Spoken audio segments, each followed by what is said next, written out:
வணக்கம். உங்கள் யோகதண்டம் பொன் பார்த்தசாரதி, வடபழனி, சென்னை. இடைக்காடர் சித்தர் திருவண்ணாமலையில் தவம் செய்து அங்கே ஜீவசமாதி ஆனார்னு ஒரு வரலாறு இருக்குது. 12 சித்தர்களை குறிப்பிட தகுந்தவர் அவர்.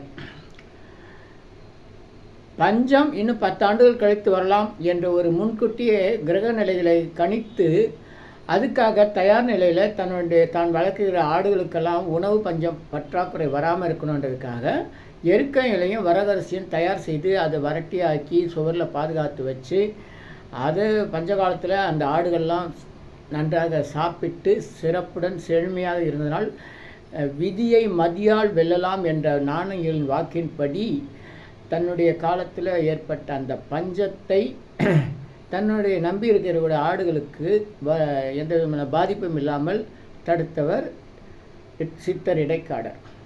இதை அறிந்து அவரிடம் வணங்கி நின்ற நவகிரகங்களை தான் வளர்த்த ஆடுகளுடைய பாலினை கொடுத்து அமுத பாலினை கொடுத்து அவர்கள் மயங்கி விழும்போது அந்த நவகிரகங்கள்லாம் எந்த மாதிரி அமைப்பில் நவகிரகங்கள் இருந்தால் பஞ்சம் போய் பசுமையான மழை செழுமையான செழிப்பு எல்லாம் ஏற்படுமோ அதுக்காக முறையில் அதை அமைத்து வைத்து விதியை மதியால் வெல்லலாம், கிரகங்களையும் நாம் பஞ்சபூதங்களையும் நாம் நம்ம விருப்பத்துக்கு செயல்படுத்த முடியுன்றதை சித்தர்களால் முடியும் என்பதை நிரூபித்தவர் இடைக்காட சித்தர். திருவண்ணாமலையோட ஜீவசமாதி எங்கே இருக்குன்னா மூலஸ்தானத்தில் தான் இருக்குன்னு சிலர் சொல்லுவாங்க. சிலர் கிரிவல பாதையில் கடைசியாக வரும்போது இடைக்கால ஜீவசமாதின்னு போட்டிருக்கோம், அங்கே இருக்குதுன்னு சொல்லுவாங்க. எனக்கு தெரிஞ்ச அப்புறம் பசுமடம் கோயிலுக்குள்ளே கோசாலை பசுமடம் இருக்குது. அந்த இடத்துல ஒரு ஆள் உட்கார்ந்து கவனித்து செய்கிற மாதிரி தான் ஒரு சின்னதாக இடைக்கால ஜீவசமாதின்னு இப்போ சமீப காலமாக தான் சொல்கிறாங்க. முன்னாடியெல்லாம் அது இல்லை. இது இல்லாமல் வடக்கு கோபுரம் வழியாக நீங்கள் உள்ளே நுழைஞ்சிங்கன்னா வலது பக்கம் ஒரு பாதம் ஒன்று வச்சுருப்பாங்க. அந்த பாதத்து பக்கத்தில் தான் இடைக்காட ஜீவசமாதி இருக்குது அப்படின்றது ஒரு சொல்கிற வழக்கு உண்டு. இது இல்லாமல் அதே வடக்கு கோபுரத்தில் உள்ளே நுழைஞ்சி வலது பக்கம் திரும்ப இடது பக்கம் திரும்பினா பூமாலை கட்டுறவங்க நந்தவனம்லாம் இருக்கும். அங்கே ஒரு சின்னதாக ஒரு முருகர் சந்நிதி ஒன்று இருக்கும். அந்த முருகர் சந்நிதி தான் இடைக்காட ஜீவசமாதின்னு சொல்கிறாங்க. இதுவும் இல்லாமல் கோயிலுக்கு வெளியே மலை மேலே போகும்போது, அதாவது பேய் கோபுரம் வடக்கு கோபுரம் வழியாக முளைப்பால் தீர்த்தம்னு போகும்போது அங்கே ரமண மகரிஷி தவம் செய்த மாமரத்து குகைன்னு இருக்கும், பூண்டி மகான் ஆசிரமம்னு இருக்கும். இதுக்கு இடையில் ஒரு சின்ன சன்னதி இருக்கும். அது இடைக்காட ஜீவசமாதினே பெயர் பலகையோடு இருக்கும். ஆனால் அது எப்போ திறக்கிறாங்க எப்போ மூடுறாங்கன்றது நிறைய பேருக்கு தெரியாது. வாய்ப்பு இருந்தால் இதையெல்லாம் கவனிங்க. இது இல்லாமல் இடைக்காட்டூர்னு ஒரு ஊர் இருக்குது. விழுப்புரம் பக்கத்தில் ஒரு இடைக்காட சமாதின்னு ஒரு இடம் இருக்குது. இன்னும் பல இடங்களில் இடைக்காடரோடு வாழ்ந்ததா தவம் செஞ்சதாக பல வரலாறுகள் இருக்குது. ஆனால் சென்னைக்கு அருகில் இடைக்காட ஜீவசமாதி இருக்குது. அவர் தவம் செய்த இடம் இருக்குன்றதெல்லாம் நமக்கு தெரியாது. நேற்று, அதாவது 10/8/2025 இந்த அருமையான வாய்ப்பு கிடைச்சது. இந்த இடத்த போய் தரிசனம் செய்கிறதுக்கு. எந்த இடம்னா சென்னை செங்கல்பட்டு மாவட்டம்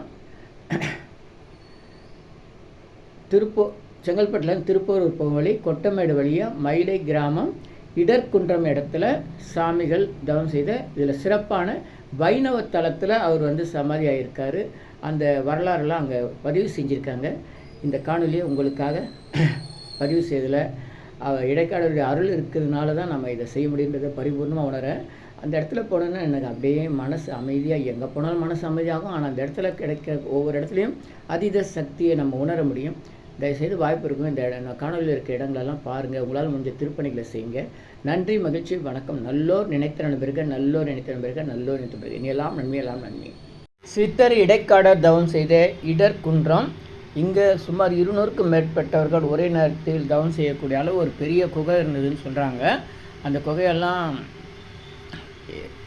பெரிய நிறுவனங்கள் இடிச்சிட்டு வெடி வச்சு இடிச்சிட்டு தான் சொல்கிறாங்க. அது குறித்து ரொம்ப வேதனையாக இருக்குது இதை காட்சியை பார்க்கறதுக்கு. நம்ம நாட்டில் நம்முடைய முன்னோருடைய வாழ்க்கை முறையை பராமரித்து பாதுகாக்க எந்த விதமான வசதிகளும் வழிகளும் சட்டப்பூர்வமாக இல்லை. இந்த மாதிரி சட்டப்பூர்வத்துக்கு அப்பாற்பட்டு நிறைய கொடுமைகள் நடக்குது. பழமையான கோயில்களும் இந்த மாதிரி மலைகளும் இடிக்கப்படுகிறது.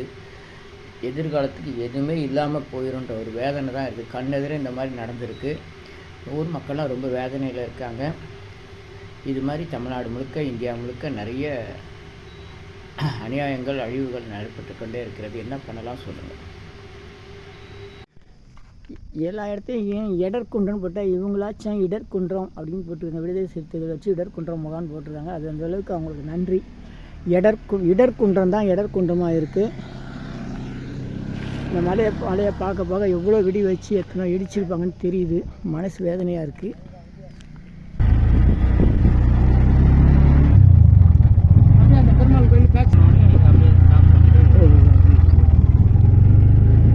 லட்சுமி நரசிம்மர்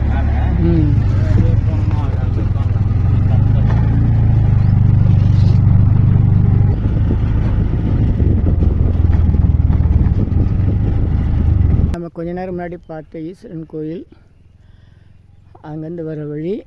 இங்கே வந்து பெருமாள் கோயிலுக்கு புதுசாக ஒரு குளம் உருவாக்கியிருக்காங்க. லட்சுமி நரசிம்மர் கோயில். இங்கே வந்து இடைக்காடருக்கு வழிபாடு நடக்குதா சொல்கிறாங்க. படிக்கட்டெலாம் நல்லா அகலமாக புதுசாக இருக்குது.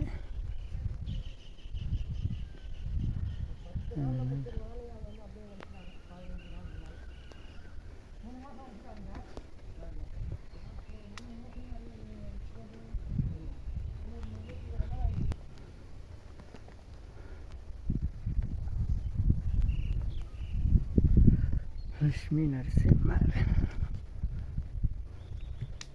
ஆஞ்சநேயர்.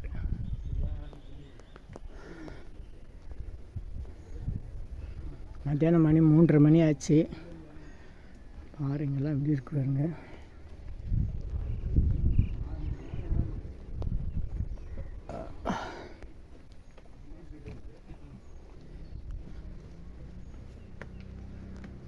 நான் வீடியோவே ஆன் பண்ணல. ஸ்ரீ சித்தர் சுயம்பு லட்சுமி நரசிம்மர் ஆலயம், இடர்குன்றம். ஒரு அற்புதமான செய்தி. ஸ்ரீ சித்தர் சுயம்பு லட்சுமி நரசிம்மர் ஆலயம், எடர்குன்றம்.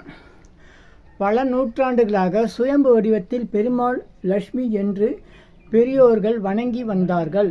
பின்பு கோயில் கட்டி கும்பாபிஷேகம் செய்து மண்டல பூஜை செய்வதற்கு குருக்கள் பெருமாளுக்கு என்ன பெயர் வைப்பதென்று தெரியாமல் இருந்தபோது அன்று இரவு குருக்களின் கனவில் சுவாமி நரசிம்மர் தோன்றி, சித்தர்கள் பல வருடங்களாக எனக்கு உபதேசம் செய்ததால் நான் மலையை பிளந்து சித்தர்களுக்கு காட்சி கொடுத்தேன். எடைக்காடு சித்தரை என் அருகிலேயே ஐக்கியமாக்கினேன். எனக்கு ஸ்ரீ சித்தர் சுயம்பு லட்சுமி நரசிம்மர் என்று பெயர் சூட்டுங்கள் என்று கூறினார். பிறகு அந்த பெயரில் மண்டல பூஜை நடந்தது. கோயில் குருக்கள் 7904 207804 7904207804. விசேஷ பூஜைகள் பௌர்ணமி, அமாவாசை, சுவாதி, சனிக்கிழமை. நல்லோர் நினைத்த லட்சுமி நரசிம்மர் என்று வணங்கி வந்த இந்த திருத்தலம் இடைக்காடருடைய ஜீவசமாதி என்று வைணவ பெரியோர்களால் ஏற்றுக்கொள்ளப்பட்ட அற்புதமான தலம். இதில் மாற்று கருத்துக்கே இடம் இல்லை. ரொம்ப அருமையான, பார்த்தீங்களா, கண்ணு கட்டின தூரம் வரையும் எங்கள் இடம்தான்னு சினிமாவில் அப்படியே காமிப்பாங்க தெரியுமா. அது மாதிரி இருக்குது. எவ்வளோ ரம்யமாக, எங்கேயும் பச்சை பஸ்ஸெல்லாம் இருக்குது. ஒரு பக்கம் எதுக்காக நினச்சி பயமாக இருக்குது. இதெல்லாம் வருங்காலத்தில் இருக்குமா, எவனா கம்பெனிக்காரன் வந்து புல்டோசர் போட்டு வெடி கொண்டு போய் இடிச்சு தள்ளிட்டு கட்டடம் கட்டுவானு. படிக்கட்டுலாம் இல்லை ஐயா, படிக்கட்டில் இப்போ தான் வந்திருக்கோம். படிக்கட்டில் இப்போ அமைச்சிருக்காங்க. அதுக்கு முன்னாடிலாம் மலை வழியாக தான் வந்திருக்கணும். மக்கள் எந்த அளவுக்கு மக்களுக்கு தெரியாமல் இருக்கோ அந்த அளவுக்கு நல்லதுன்னு நினைக்க வேண்டியிருக்கு. ஏன்னா மக்கள் வர வர எல்லாமே வியாபாரமாகி நல்லா இருக்கிறதெல்லாம் இடித்து தள்ளிட்டு என்றாங்க. இந்த அருமையான வாய்ப்பு, இந்த அருமையான இடத்த நம்ம இப்போ மிதிச்சிருக்கோம், தெரிஞ்சிருக்கோம்னா நம்ம நண்பர் பாருங்கள் பழனி அவர்கள் தான் காரணம். கூட வந்த ரமேஷ், செல்வம், இவங்களுக்கு ரொம்ப ரொம்ப நன்றி. சித்துக்காடுன்னு ஒரு இடம் இருக்குது. ஆமாம், அங்கே வந்து நிறைய சித்தர்கள் சமாதின்னு சிவன் கோயில் இருக்கும். அது பக்கத்துலேயே ஒரு பெருமாள் கோயில் இருக்கும். அந்த பெருமாள் கோயிலுக்குள்ளே உள்பிரகாரம் சுற்றி வரும்போது ஒரு மண்டபம், 4 கால் மண்டபம் இருக்கும். அதில் கருடகொடி சித்தன்னு ஒரு உருவம் இருக்கும். அந்த உருவத்துக்கு தனியாக பூஜை பண்ணி வழிபாடு செய்கிற ஒரு வழிமுறை அங்கே உண்டு. அதே மாதிரி இங்கே நம்ம பூந்தமல்லி திருமலைசுக்கிட்ட அந்த இது ஒன்று இருக்கு பாருங்களேன், நியூசிலாண்டுன்னு ஒரு இடம் இருக்கு இல்லையா, அதெல்லாம் யாருதுன்னா பாப்பான் சத்திரன்ற இடத்துல கோயில் இடம். இப்போ அது கேஸ்லாம் போட்டு ஒரு வழி போயிட்டுருக்கு. அந்த இடத்துல ஒரு சிவன் கோயில் இருக்குது. அது 2 பேருக்கு அண்ணன் தம்பிக்கு குழந்தை இல்லைன்னு சொல்லி அவங்க உருவாக்கினாங்க. முன்னாடி பின்னாடி சில சிவலிங்கம் வச்சு அங்கே ஒரு பெருமாள் கோயில் இருக்குது. அதுக்கு உள்ள பின்பக்கம் ஒரு சித்தர் சமாதி இருக்குது, உபாதி முனிவர் சமாதின்னு, ரொம்ப நல்லாயிருக்கும். இந்த மாதிரி பெருமாள் கோயிலுக்குள்ளேயும் சித்தர்கள் ஜீவ சமாதி உண்டுன்றது நம்ம தெரிஞ்சுக்கணும். இன்னும் சொல்லப்போனால் சைவத்தை விட வைணவத்தில் நிறைய சித்தர்கள், ராகவேந்திரலேருந்து ஸ்ரீ சைவலேருந்து ஏகப்பட்ட சித்தர்கள் வைணவத்தில் வந்து தான் ஃபேமஸ் ஆகியிருக்காங்க. இந்த முதல் சித்தர்னு சொன்னால் ஆண்டாள் மாதிரி ஜோதியானவங்க யாரும் கிடையாது. ஒரு பெண் 16 வயசு பெண் கண்ணாடி தெய்வம் மிரர் மெடிடேஷன் செஞ்சு ஜோதியானாங்க. ஸ்ரீவில்லிபுத்தூர்லேருந்து வந்து ஸ்ரீரங்கம் வந்து எல்லா இடத்துக்கும் ஜோதியானாங்க. பிற்காலத்தில் வந்த வள்ளல் பெருமான் கண்ணாடி தவம் செஞ்சு வடலூர் சென்று பூட்டியாரைக்குள்ளே தான் ஜோதியானாங்க. இந்த மாதிரி எல்லா இடத்துக்கும் ஜோதியானாங்க. அந்த வழியில் வைணவம் வந்து சித்தர்களுக்கு நிறைய வழிகாட்டுது. மகிழ்ச்சி. உண்ணும் சோறு பருகும் நீர் தின்னும் வெற்றிலை, இதை விட சித்தர் தத்துவத்தை சொல்ல முடியாது. நம்ம காணும் பொருளெல்லாம் கடவுள், மண்ணும் கல்லும் தூசிலையும் இருப்பார், துரும்பிலையும் இருப்பார், தூண்லேயும் இருப்பார்ன்றது சித்தர் தத்துவம். அப்போ நம்ம சாப்பிட்ற சாப்பாட்டில் கடவுள் இருக்காருன்றது தான் உண்ணும் சோறு பருகு நீர் தின்னு வெற்றிலை. ஒவ்வொரு அரிசியிலும் நம்முடைய பேர் இருக்குதுன்னு சொல்லுவாங்க. அப்போ எழுதின கையெழுத்து அவருடைய சக்தியெல்லாம் அந்த அரிசியில் இருக்குது. நம்ம சாப்பிட்ற அத்தனை பொருளும் இருக்குது. அப்போ அதை சாப்பிடும்போது ஒவ்வொரு கவலமும் நம்ம கடவுளை வணங்கி சாப்பிடணும். நம்ம முதல் கவலை மட்டும் சாமியை வணங்கிட்டு 2வது கவலை 3வதுக்கு டிவி பார்க்கறது, மொபைல் பார்க்கறது, அரட்டை அடித்தோம்னா கடவுளை அவமானப்படுத்துகிற மாதிரி இனிமையாச்சும் உணவு தவுன்ற முறையில் நம்ம எத்தனை முறை சாப்பிட்றோமோ அத்தனை முறையும் கடவுள் பேரை சொல்லி வணங்குவோம். நன்றி. நண்பர்கள் அழைச்சி வந்தாங்க, அவங்களுக்கு நன்றி. இல்லைன்னா நான்லாம் வாய்ப்பே கிடையாது ராஜா, இந்த பக்கம்லாம் வர முடியாது. வந்தால் இதெல்லாம் ஆட்டோலாம் வச்சுட்டு இந்த நேரத்தில் நான் வந்து பார்க்க முடியுமா, உங்களுக்கு பதிவிட முடியுமா? அப்பா இடைக்காடர் திருவடி சரணம். ஜெய் ஸ்ரீ நரசிம்மா. ஒன்றுக்கு ஒரு 3 பூட்டு போட்டு வச்சுருக்காங்கப்பா. ஒரு பூட்டு போட்டால் போதாதான், நான் வந்து சாவி போட்ட திறக்க போகிறேன். லட்சுமி நரசிம்மர் மன்னிக்கணும், உள்ளெல்லாம் கேமரா விடுவாங்களான்னு தெரியாது. திறக்கிற காலத்தில் நமக்கு வாய்ப்பு இருந்தால் வந்து பார்ப்போம். இந்த காணொலியை பார்க்கக்கூடிய அன்பர்கள் யாராக இருந்தாலும் வந்து பாருங்கள். சென்னைக்கு பக்கத்தில் இருக்குங்க, செங்கல்பட்டு பக்கத்தில் இருக்குங்க. தயவு செஞ்சு இந்த மாதிரி அருமையான இடம் கிடைக்காது. எங்கெங்கு காணிடம் சத்தினா ஒரே இயற்கையாக தெரியுது. 2வது கருவறை எவ்வளோ பெருசுனே தெரியல. உள்ள அதுக்கு மேலே இடம் இருக்கா இல்லைன்னு தெரியல. அவ்வளோதான். கருவறையெல்லாம் வந்து அதுக்கு மேலே கிடையாது. இதுக்கு மேலே ஒன்றும் தெரியாது. இந்த இதில் தெரியுதான் லட்சுமி நரசிம்மர், கதவு திறந்தா யோக நரசிம்மர். இது மேலே ஒன்றும் காமி கம்பியாக இருக்கா? இந்த பக்கம் அப்பா ஓரளவுக்கு தெரியுது. ஐயா இது மேலே ஒன்றும் பண்ண முடியல. இதுதான் மூலவர் நரசிம்மர், லட்சுமி நரசிம்மர். இது பக்கத்தில் என்னென்னே தெரியல, பார்த்துக்கோங்க மக்களே. இதுக்கு மேலே என்னால் காட்ட முடியாது. இதுதான் கம்பி மறைக்குது. நல்லோர் நினைத்த நலம் பெறுக, நல்லோர் நினைத்த நலம் பெறுக.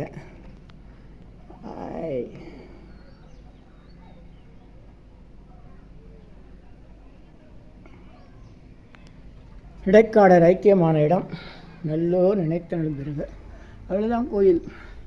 இதுக்கு மேலே இங்கே வந்து சாமியை கும்பிட்டு இப்படியே திரும்பணும். இதுதான் வழி. விழாக்காலங்களில் கூட்டம் நெரிசலாக இருக்கும். அப்படி போகிறதுக்கெல்லாம் வழி கிடையாது. ஒரே வழி தான். அப்படியெல்லாம் வழி கிடையாது. நல்லோர் நினைத்த நலம் பெறுக, நல்லோர் நினைத்த பெறுக. அது கோயில்ன்றது மொத்தம் இவ்வளோ தான். இந்த பக்கம் பாறை, இந்த பக்கம் பாறை. இதுதான் வந்து இடம். மூலஸ்தானம், கர்ப்பகிரகம் எல்லாம் அவ்வளோதான்.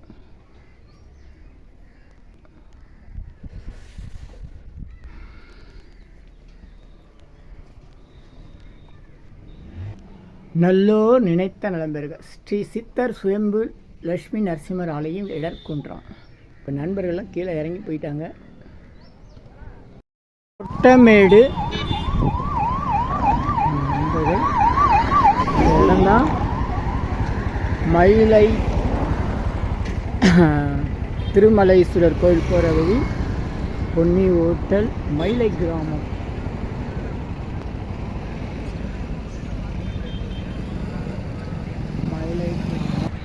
மயிலை கிராமம். இதுதான் பெரியாண்டர் கோயில். இங்கே ஜான்சி ஸ்டோர். இதுலேருந்து ஒரு கிலோமீட்டர் ஊருக்குள்ளே போகணும். ஜான்சி ஸ்டோர் இதில் வந்து 1 கிலோமீட்டர் உள்ளே போனோம். இது வந்து மயிலை ஊராட்சி, செங்கல்பட்டு மாவட்டம், திருப்பூர் ஊராட்சி ஒன்றியம் மயிலை ஊராட்சி இந்த வழியாக போகணும். கொட்டமேடு இடம்தான் மயிலை திருமலைஸ்வரர் கோயில் போகிற வழி. இது மயிலை சாலை, இது நேராக திருக்கழுக்குன்ற போகிற வழி. சொர்ணாம்பிகை உடனுரை திருமலை ஈஸ்வரர் திருக்கோயில். இடர்குன்றம் தான், இடர்குன்றம் இடைக்காடருடைய குன்றம். சென்னை வடபழனியில் தினசரி இரவு 9 மணிக்கு நடைபெறும் 250 வகை மூலிகை பொடி சிறப்பு யாகம் மற்றும் நேரலை பிரார்த்தனை. Siddhars blessings live prayers for you. யோகதண்டம் Pon Parthasarathy. Daily night 9 PM IST Vadapalani Chennai.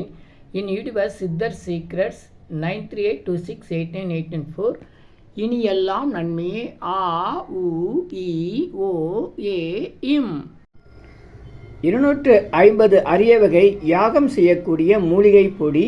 சித்தர் science of aromatherapy to solve and cue to aim and gain. சர்வ காரியம் சித்தி தரும் சகல ஐஸ்வர்ய சகல சௌபாக்கிய ஓமதிரவிய ஹெர்பல்ஸ் பவுடர். நீங்கள் ஒரு பெரிய மண்ணகல் எடுத்துக்கோங்க உங்கள் வீட்டில். அதில் அல்லது ஏற்கனவே இருக்கிற மெட்டல் பிளேட் இருந்தாலும் பரவாயில்ல. உங்களுடைய வேண்டுதல்கள் பிரார்த்தனைகளை ஒரு பேப்பர் அல்லது வெத்தலையில் எழுதி அதுக்கு மேலே இந்த 250 அரிய வகை மூலிகை பொடியை குட்டி கோபுரம் மாதிரி அழுத்தி வச்சுட்டு தீக்குச்சி பற்ற வச்சா போதும். கற்பூரம், நெய் எதுவுமே தேவையில்லை. உங்கள் வீடு முழுக்க ஸ்ரீ மகாலட்சுமி கடாட்சம் அதிகரிக்கும். திருமணம் கைகூடும். குழந்தை பேறு கிட்டும். கடன் தொந்தரவு நீங்கி குடும்பத்தில் அமைதி ஏற்படும். 16 வகை நற்பெயர்களும் கிடைக்கும். சர்வகாரியமும் சித்தியாகும். சகல சௌபாக்கிய ஓமதிரவிய ஹெர்பல்ஸ் பவுடர். இதை பயன்படுத்தும் போது வீட்டில் ஏதாவது தீய சக்தியில் இருந்தால் விலகும். வீண் வம்பு, பொறாமை, போட்டி, எதிர்மறை எண்ணலைகள்லாம் மறைந்து தொடரும் கவலை, வீண் பயம், பில்லி சூன்யம், கலக்கம், மனக்குழப்பம், கண் திருஷ்டி போன்றவையெல்லாம் நீங்கி புத்துணர்ச்சி, முகமலர்ச்சி, சந்தோஷம், மன அமைதி ஏற்படும். உங்கள் தேவைக்கு இதை நீங்கள் உங்கள் வீடு, கடை, அலுவலகம், பயணம் செய்யும் போது எங்கேயாச்சும் போகக்கூடிய திருக்கோயில்கள், சித்தர்கள் ஜீவசமாதி மற்றும் எந்த இடத்துலையும் இதை நீங்கள் பயன்படுத்தலாம். உங்கள் தேவைக்கு அழைத்து பயன்பெறுங்கள். 9382689894 9382689894. இது 1 கிலோ